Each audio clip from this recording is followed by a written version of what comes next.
Olá, muito boa tarde. Nos dias 16 e 17, Portugal acolhe a realização do Átrio dos Gentios, uma iniciativa do Vaticano que percorre várias cidades do mundo e que estará em Guimarães e Braga para propor o diálogo entre crentes e não crentes em torno do tema O Valor da Vida.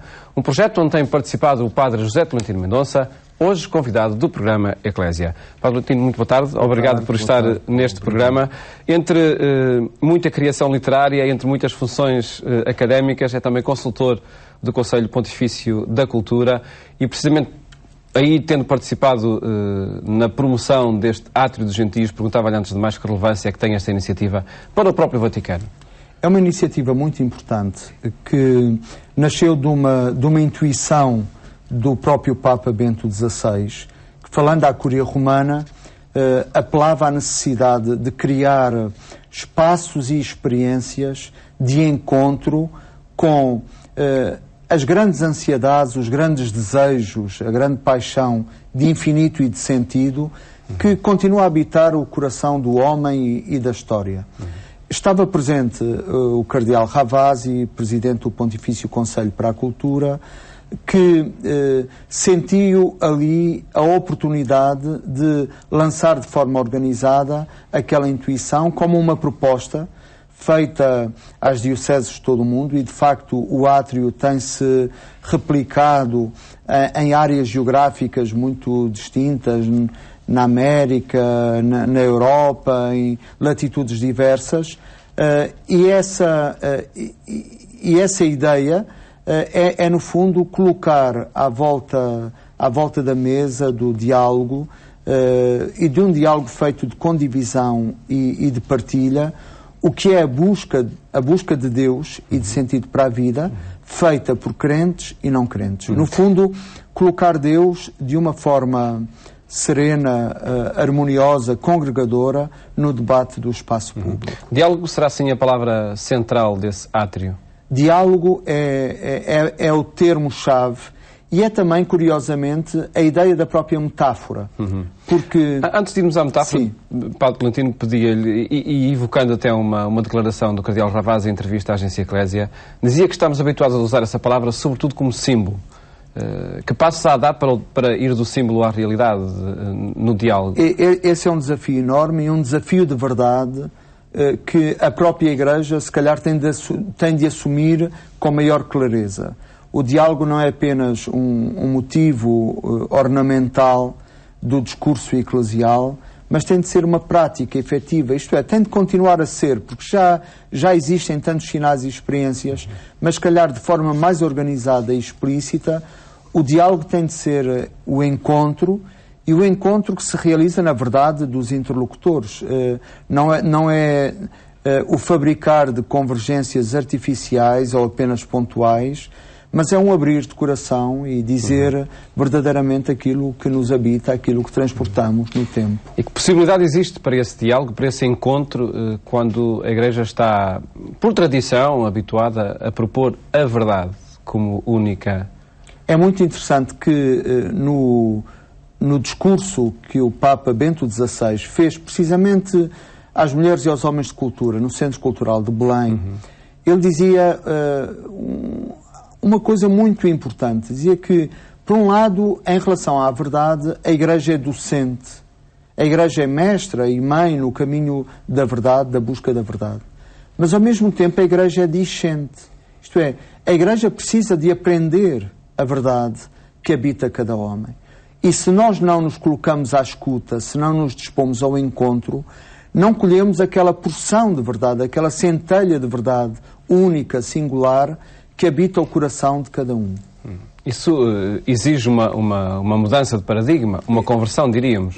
Exige uma conversão da própria Igreja e da imagem com que aparecemos aos outros. Se calhar importa recuperar aquele exercício que a Igreja fez precisamente há 50 anos atrás e que está refletido no documento Gaudium et Spes, que é a Igreja não apenas dirigir-se ao mundo, mas a Igreja perguntar ao mundo o que é que ele pensa dele próprio e o que é que ele pensa da Igreja.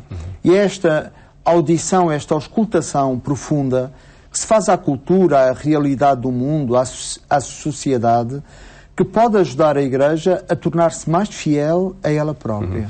Nesse documento, precisamente, diz-se que tudo quanto existe sobre a Terra deve ser ordenado em função do homem como seu centro e seu termo. Neste ponto, existe um acordo quase geral entre crentes e não crentes. Há de facto um património comum. Neste diálogo nós não partimos do zero. Há uma história comum. E se calhar grandes emblemas que à primeira vista parecem muros ou elementos que afastam, como por exemplo o discurso sobre a liberdade, o discurso sobre os direitos humanos, o discurso sobre a autonomia, das realidades do mundo, das realidades escolares. Isso, mais do que um elemento de afastamento, pelo contrário, são elementos de convergência. Há de facto um património comum e penso que a Igreja, numa tradição a que tem sido muito fiel, que é a defesa da vida, a defesa da pessoa humana, a centralidade da pessoa humana em todas as circunstâncias, penso que essa é uma tradição onde tantos humanismos de origem diferente se podem verdadeiramente reconhecer como um ponto de partida comum para o diálogo. Passando do confronto ao diálogo...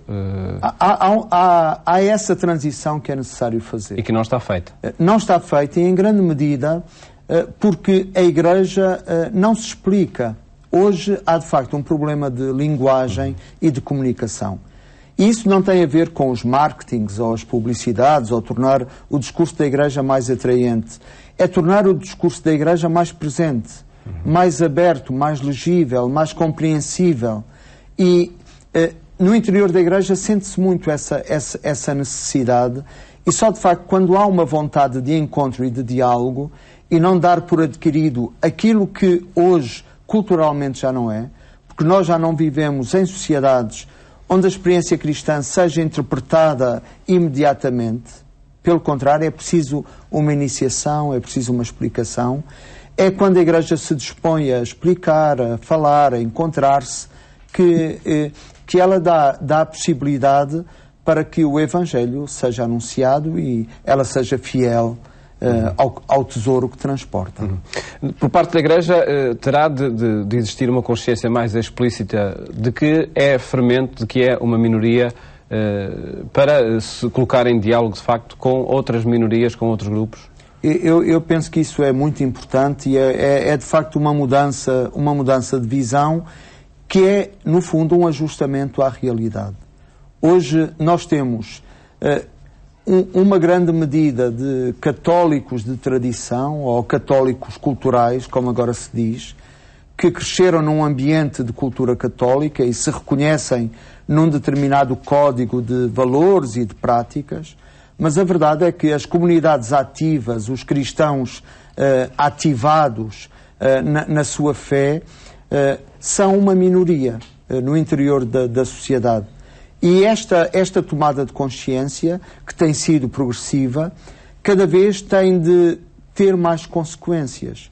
E tem de ter consequências na forma como a Igreja organiza a sua pastoral, mas também consequências na própria atitude, porque nós não podemos viver na ilusão de que toda a gente sabe, toda a gente conhece, toda a gente está envolvida, que damos por adquirido o conhecimento de Jesus.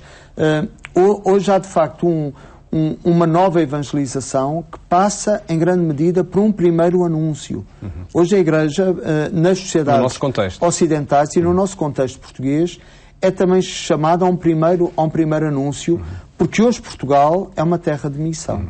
E nesse anúncio, qual será a atitude mais acertada? Aquela, se calhar, de promover ou de afirmar uma contracultura através de atitudes rígidas, ou sendo capaz de fazer pontes, estabelecer, lá está, o diálogo que aqui é proclamado? Eu penso que a resposta da Igreja é sempre diversificada, porque a Igreja é múltipla, é diversa no seu interior, nas suas expressões, mas eu penso que tem de haver uma linha muito, muito clara de diálogo, de acolhimento, de vontade de encontro, no fundo de sair das quatro paredes da Igreja, ou então do mundo mais recuado, que é o mundo da sacristia, sair das nossas paredes e perceber, por exemplo, que hoje a cultura, como disse o Papa João Paulo II na fundação do Pontifício Conselho para a Cultura, que hoje a cultura é uma nova ágora, é um novo lugar de encontro, é uma nova praça, onde a Igreja é chamada a expressar um novo modo de presença,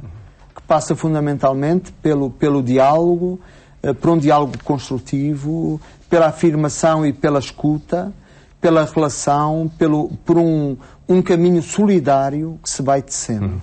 A cultura é também um lugar dos não crentes e mesmo o próprio Conselho Pontifício foi entendido como o lugar onde poderia acontecer o diálogo com os não crentes?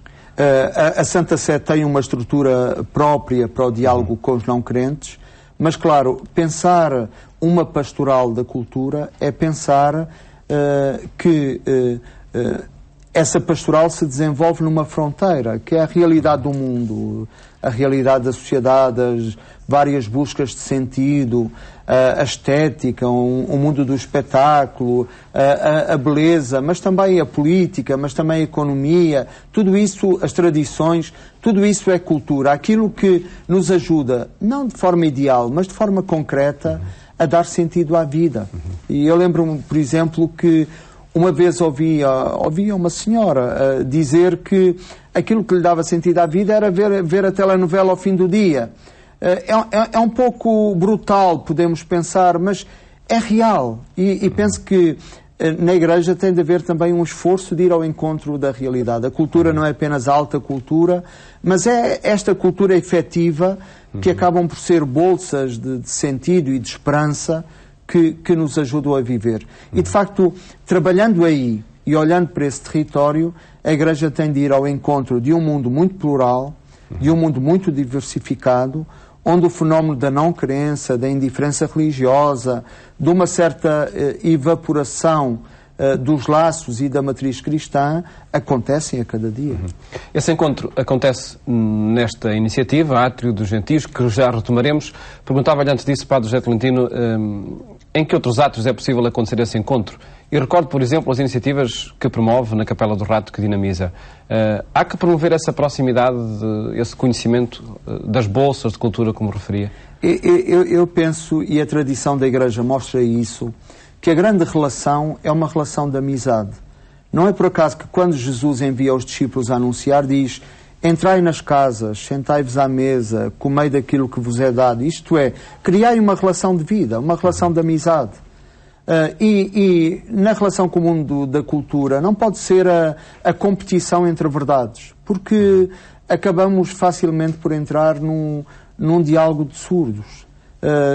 Tem de ser através da amizade, através do acompanhamento, através, no fundo, de valorizar a dimensão encarnada das nossas humanidades. E esse trabalho passa muito por uma disponibilidade para acolher, para receber, para deixar cair preconceitos e rótulos, para arriscar ir mais longe na relação, na hospitalidade. E é daí que nasce a possibilidade de um caminho. Quando se vence, de facto, a lógica da rivalidade e da competição e os outros sentem que nós não constituímos uma ameaça, mas, pelo contrário, veem-nos como amigos, como pessoas capazes de ouvir e de respeitar, no fundo, a história sagrada que cada um está a construir, porque eu penso que um não crente constrói uma história sagrada que é a história da sua própria vida. Mesmo que não a no meio. Mesmo que não a no meio. É essa experiência que está a fazer na Capela do Rato ou noutras instâncias e no âmbito do Secretariado Nacional da Pastoral da Cultura que dirige?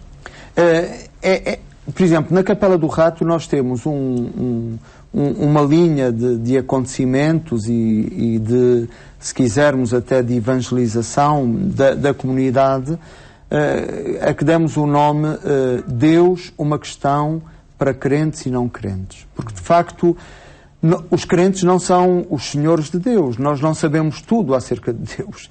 Somos buscadores, somos pessoas que abrem o seu coração na procura de Deus e confrontamos-nos também com o silêncio de Deus. E também para os não crentes, Deus é uma questão, porque não há ninguém que não se confronte com a questão do sentido, a questão da verdade da sua vida. Têm sido ocasiões de enriquecimento, essas contribuições não crentes? Grande enriquecimento. E, de facto, quando a gente se senta, por um lado percebe como tudo ganha uma escala diferente, que é a escala da relação. E quando percebe que o discurso da procura de sentido para a nossa vida é um discurso que nos irmana, porque nasce sempre do fundo, é um discurso não baseado na certeza, mas na confiança e na procura. E aí, de facto, os não crentes têm muito a transmitir aos crentes. Como penso que os crentes têm um capital de humanidade que não é indiferente aos não crentes. Uma experiência, de facto, que acontece em diferentes escalas. Neste átrio dos gentios, promovido pelo Conselho Pontifício da Cultura, enfim, em diferentes cidades do mundo, Braga e Guimarães nos dias 16 e 17, e pedir-lhe, Padre Tolentino, para retomar essa metáfora do átrio dos gentios, no que ela apresenta e explica o que irá acontecer em Braga e Guimarães. Pode parecer muito estranho a designação átrio dos gentios, porque na nossa língua gentio até tem uma conotação um pouco negativa, mas penso que quando se desconstrói a metáfora e nos abeiramos do seu significado, ela como que se torna significativa e é capaz de ser luminosa. O átrio dos gentios era uma estrutura que existia no antigo templo de Jerusalém, no qual claramente só podiam entrar judeus, e em certos lugares só sacerdotes, e em certos lugares só homens, e em certo lugar só as mulheres. Havia um átrio que ainda fazia parte do templo, porque tinha, embora separado, ainda tinha as colunas e uma ligação direta ao templo, onde podiam estar pagãos, gentios, gente de qualquer credo e de qualquer proveniência, não judeus. E havia rabinos no Templo de Jerusalém, mestres, que se dispunham a ir conversar, a ir ler a palavra de Deus e discutir e dialogar com os não crentes. Pegando nessa metáfora, nós percebemos que hoje o mundo e a cultura são um átrio dos gentios. Nós, cristãos, somos também uma mistura de pagãos, de judeus e de gentios. Nós somos uma mistura dessas coisas, somos judeus e pagãos que acreditam e seguem Jesus. Mas esta metáfora é sobretudo uma metáfora de encontro que vai para lá, digamos, do próprio credo, e juntamos-nos no átrio, nessa espécie de lugar comum, onde o diálogo é possível acontecer sem constrangimentos de parte a parte. No Templo de Jerusalém, a inimizade não seria uma realidade implícita às indicações desse átrio dos gentios? Podia, digamos, existir uma discriminação, mas temos de entendê-las também no seu contexto histórico e na época. Existir um átrio, mesmo que com limitações, mesmo que de certa forma fosse uma espécie de gueto, não deixa de ser muito significativo se dar já lugar aos não crentes na estrutura do templo e, em vez de eliminar simplesmente a presença do outro, fazer uma primeira tentativa de acolhimento e de diálogo. E que encontro depois é possível a partir da chave cristã, nomeadamente o encontro que é proposto por São Paulo ao encontrar os vários mundos em Cristo? Nós somos cristãos de origem paulina, no sentido que nascemos fora da Palestina, fora daquele âmago do contexto judaico. Nós somos gentios. E percebemos bem o que é a gentilidade, porque o cristianismo fez-se de culturas e de matrizes culturais muito diferentes. Quer dizer, a diversidade não nos assusta. É o nosso ADN. Um cristão nasce assim... Um cristão é um mestiço, se quisermos, porque é uma junção de culturas muito diferentes. E por isso, um cristão está muito habilitado, pela sua própria crença, a dialogar com o mundo que é feito assim, aos retalhos, do mundo fragmentado, o mundo feito de dispartes e de dissensos. E nesse sentido, a experiência do diálogo, penso que é muito possível, até repetindo, convocando os gestos de Jesus, que não fixou o seu ministério apenas na Judeia, mas ele próprio foi para lá do lago, às cidades da Decápole, e enviou os seus discípulos ao mundo inteiro. Padre José Tolentino, que diálogo espera que aconteça em Guimarães e Braga em torno do valor da vida? Esta iniciativa é uma iniciativa do Pontifício Conselho para a Cultura e da Arquidiocese de Braga, que pediu ao Pontifício Conselho da Cultura a realização, aproveitando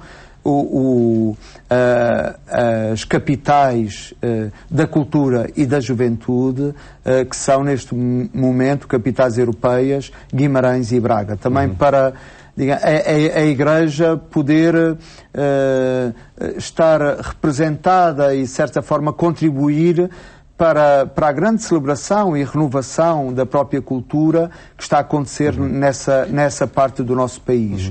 O tema da vida... Sim, perguntava-lhe se não é um tema fraturante nesse átrio dos gentios, o tema da vida, ou as questões relacionadas com a vida. A vida é um tema universal, porque nos interessa a todos. Não é um tema de ninguém. É a terra comum, porque é aquilo que nos liga, é a vida. E por isso a vida é a grande sala, é a grande mesa onde nós todos estamos sentados. E por isso não há tema mais comunional que mais nos aproxima do que a vida. É claro que depois há valores diferentes, há matrizes diferentes, mas para nós a diferença não é uma ameaça. A diferença é a possibilidade de um diálogo e de um caminho que, sendo mais longo, é também mais rico e nos abre mais ao sentido de Deus e do homem. E isso poderá ser a afirmação da esperança no Portugal de hoje? Eu penso que esta iniciativa é de facto um marco. Nós estamos mergulhados também dentro de um ruído enorme, dentro de uma cápsula, gerada por esta preocupação imensa pela situação económica, financeira, social, mas precisamos de gestos. E de gestos de solidariedade, de criar redes. Hoje Portugal precisa de lógicas de aproximação e de encontro. E penso que unirmos-nos a partir do essencial é sem dúvida um grande contributo de esperança. E esperemos que ele aconteça de facto também neste átrio do gentismo. Muito obrigado, Padre José Latino Mendonça, por ter estado neste programa. E fica esse convite para participar na realização do átrio dos gentios que decorre em Guimarães e Braga nos dias 16 e 17 de novembro. Desejo um bom fim de tarde. Até amanhã, se Deus quiser.